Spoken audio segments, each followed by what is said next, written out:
Hello, Robin here at Toadstool Tarot. I was in my corner cafe this afternoon making some notes in my journal, and the best way for me to present this post is to read from the journal, because if I don't, I'm going to forget points that I wanted to make. But I do have some visual aids, so hang on. This is called Do You Choose the Deck, or Does the Deck Choose You? I'm going to put that in a hashtag, I think. See what you all think. In tarot, it's a fool's errand to quest for the perfect deck. It's not a one-size-fits-all situation. Wanting the perfect deck can be a fun pursuit, but it's a bit like selecting one card out of 78 to sum up the solution to your every problem. Even within the same system, card meanings and interpretations can vary widely. I was just today doing a side-by-side comparison of three very similar decks. All were depictions of the Middle Ages. One was the Maggie Caneen's Old English Tarot.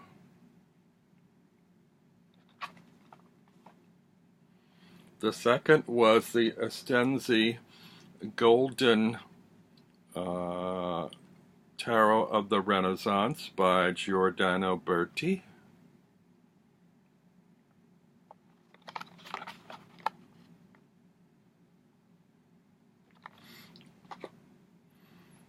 And the third was the Medieval Tarot by Guido Marchesi, which I did a review and flip through on my live cast yesterday.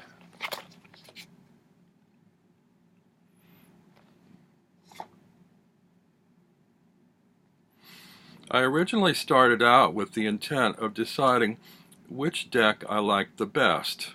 I found that I liked different aspects of the same card from each of the three decks. And to my surprise, I discovered very different messages on each card from the supposed RWS system. These are all Middle Ages, medieval, Renaissance era, classic type images. For instance, the key word for the Six of Coins from the Old English Tarot was generosity or charity, as in the RWS deck. However, the same card in the Estensi, the key words were envy and jealousy. And in the medieval, it was unscrupulousness. I'm going to show you those cards.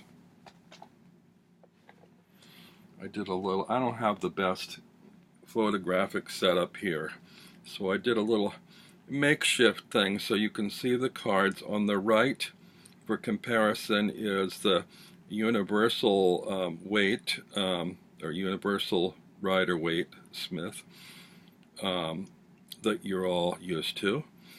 Next is the Old English, and then the Golden Renaissance, and last the Medieval Tarot. And you'll see the difference in the depiction of the Six of Coins, or Six of Pentacles. What jumped out at me actually was the one in the Golden Renaissance. I hadn't noticed till today that his feet are clawed feet like the devil, and he's throwing out his coins as opposed to dispersing them charitably. And in the one from the medieval, there seems to be some kind of a sacrifice or something. There's a severed head in that one. And in the one from the Old English, there's sort of a more charitable balance of harvest and riches. So, where was I?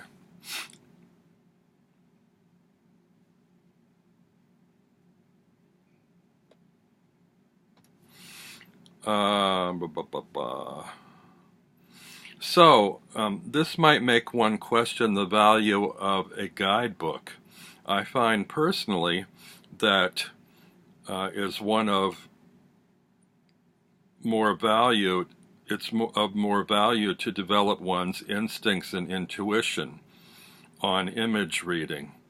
The tarot is first and foremost a book of picture stories, which is why I don't like pip decks. If you want consistency in a system, you might do well to stick to reading playing cards or studying books that you rely heavily enough on the studies to ignore the images. That's my viewpoint on pip decks. You may have a totally different one, which is perfectly fine.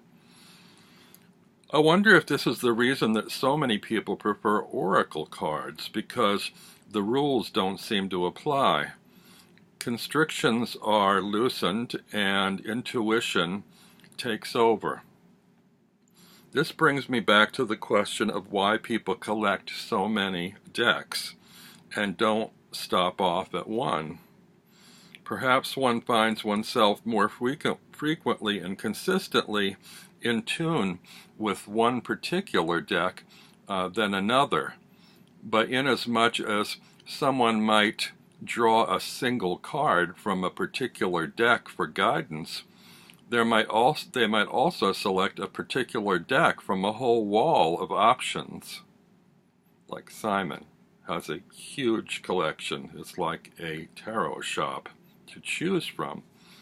So I'd like to set a challenge to you collectors with many decks in their cupboards. Get yourself a pack of index cards and write the name of a deck on a card for each of those in your collection. If you don't want to use index cards, you can write the names on strips of paper and put them in a bowl or a hat. The next time you want to consult the cards, first meditate on your question: which deck will give me the best result, the most meaning for me in this particular situation? Then shuffle the index cards or mix the paper strips in a bowl and do a random draw. You'll note that nothing is random. Use the deck offered to you and see what happens. Make notes and journal entries on the results. Then do a drawing with the same intent from the deck you had initially chosen to use and compare the results. That's my challenge, and let me know what happens. Do you choose the deck, or does the deck choose you? See you next time.